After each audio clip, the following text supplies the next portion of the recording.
એટલે મહેરબાની કરીને તમામ દીકરીઓને વિનંતી કરું કે મા બાપની મરજીથી જ લગ્ન કરો, મા બાપના વિરોધમાં ભાગીને નહીં, જાગીને લગ્ન કરો. ઘણા મને 2 વર્ષ પહેલા ભાગી ગઈ એના ફોન આવે, 3 વર્ષ પહેલા સમગ્ર ગુજરાતમાં એમને વિનંતી કરું કે શક્ય એટલી મદદ કરશો, પણ હવે 2-3 વર્ષ પહેલા ભાગી ગયેલા મને ફોન કરો, એ મારી પણ મજબૂરી છે. પણ કાલે જે વડગામના ચૌધરીએ લખ્યું છે એમને કહું છું કે હું તમારો તમામ સમાજનો ભાઈ પણ છું, પણ મારી વિરુદ્ધમાં બેફામ ભાષામાં મર્યાદામાં વર્તજો, બાકી હથિયારો મૂકી દીધા છે, ચલાવતા ભૂલી નથી ગઈ. કિંજલ રબારીના પ્રેમ લગ્નનો વિવાદ, એ વિવાદમાં ઠાકરસિંહ પહેલા દિવસથી એવું કહી રહ્યા હતા કે રબારી સમાજમાં જ લગ્ન કરવાના છે, ના દીકરી કોઈની લેવાની છે, ના કોઈને દીકરી આપવાની છે. આ બધા જ વિવાદ પછી કિંજલ તો પોતાના ઘરે પાછી આવી ગઈ, પણ નવા વિવાદની શરૂઆત થઈ. ચૌધરી સમાજથી લઈને પાટીદાર સમાજના ઘણા બધા વિડીયો સામે આવ્યા, જેમાં એવું કહી રહ્યા છે કે અમને પણ અમારી દીકરી પાછી આપો. રબારી છોકરા સાથે લગ્ન થયા છે એટલે હવે અમને પણ અમારી દીકરી પાછી જોઈએ છે. ઠાકરસિંહે જેમ કહ્યું હતું કે કોઈની દીકરી લેવાની નથી, કોઈને દીકરી આપવાની નથી, તો હવે અમને અમારી દીકરી પાછી આપી દો. પાટીદાર આગેવાનો આજે ખેડામાં જવાના પણ છે, એ પાટીદાર સમાજની દીકરી સાથે પણ વાતચીત કરવાના છે. સાથે જ હવે ચૌધરી સમાજ જે છે એ પણ એક બેઠક કરી અને એમની દીકરી પાછી માંગી રહ્યા છે. એટલે તમે વિચારો કે કોઈના લગ્ન થયા છે, પોતાની મરજીથી થયા છે, છોકરી અને છોકરો બંને એ લગ્નની ઉંમર એમની છે, કાયદાકીય રીતના એ લગ્ન કરી શકે છે, અને પછી સમાજ આવે છે અને સમાજ એમ કહે છે કે તમારા લગ્ન ભલે થઈ ગયા હોય, છોકરીને પોતાના ઘરે પાછી અને છોકરાને પોતાના ઘરે પાછા. આ કિંજલ રબારી સાથે પણ એ જ થયું. કિંજલ રબારીએ તો વિડીયો બનાવીને એવું કહ્યું કે મારાથી જે પગલું ભરાયું હતું, હું મારી મરજીથી પાછી ઘરે પણ આવી ગઈ છું. પણ ઠાકરસિંહ રબારી જેવું કહેતા હતા કે બધાને પોતાની દીકરી પાછી અપાવી દેવાની છે, તો વર્ષો પહેલા જેના લગ્ન થયા છે શું એને પણ દીકરી પાછી અપાવશે?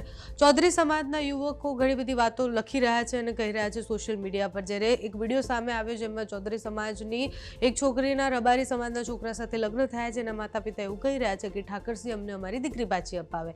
એના પછી હવે આ સમાજની લડાઈઓ થઈ ગઈ છે.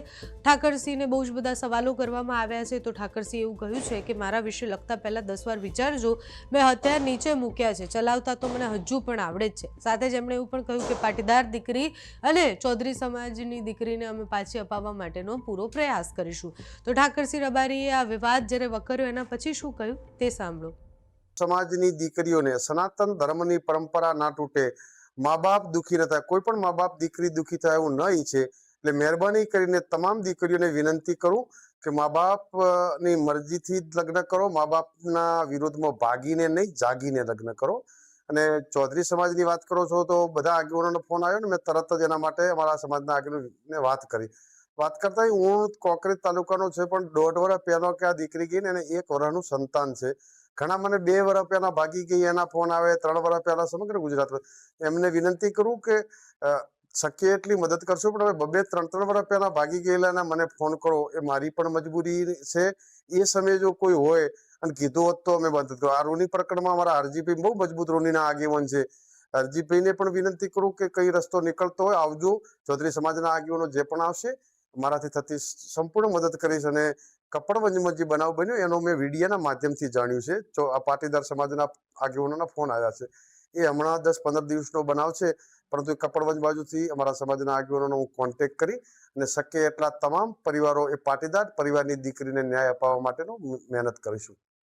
જેટલું બને એટલું મારાથી થાય એટલી તમામ મહેનત કરીશ. પણ એ 2 દીકરીઓના સમાજના, આ અમારી દીકરી પાછી અપાવવા સમગ્ર ગુજરાતને રાજસ્થાનના રબારી એક તાંતણે બંધાઈને જ્યાં હતો તે ચિંતિત કરીને યોદ્ધાની જેમ ફોજ બનીને લડતા હતા, એ જે સમાજની દીકરીઓ ગઈ છે એની સાથે મારી વેદના છે, એ સમાજ સાથે હું છું. પણ એ સમાજના આગેવાનોને પણ વિનંતી કરું છું, પણ તમે પણ આવો ને દીકરીઓને ન્યાય અપાવવા માટે એમના સમાજના આગેવાનોએ આગળ આવવું જોઈએ. એમને હું મદદ કરીશ. હવે યુવાનો મારા વિરુદ્ધમાં ખરાબ લખે છે ચૌધરી સમાજને, એમને વિનંતી કરું કે રબારી ને ચૌધરી સમાજ એ પરંપરા 2 એક જેવા સમાજ છે. માસી ભાઈના કાયમ વાતો કરતા હો છો.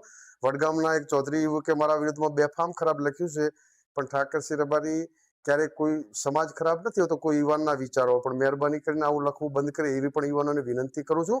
અમે અમારા સમાજે મહેનત કરી છે, તમારા સમાજના બુદ્ધિજીવી આગેવાનોએ લાગણી રાખી છે, પરંતુ એવું લિસ્ટ કાઢવા જઈશ તો ઘણી બધી અમારા સમાજની દીકરીઓ પણ છે. તમે અપાવવા તૈયાર થતા હો તો એ પણ લિસ્ટ આપીશ અને તમે લાવો. રબારી સમાજ હર હંમેશા તમામ સમાજોનું સન્માન કરે છે, પરંતુ મારા વિરુદ્ધમાં કોમેન્ટ લખતા પહેલા વિચાર કરજો.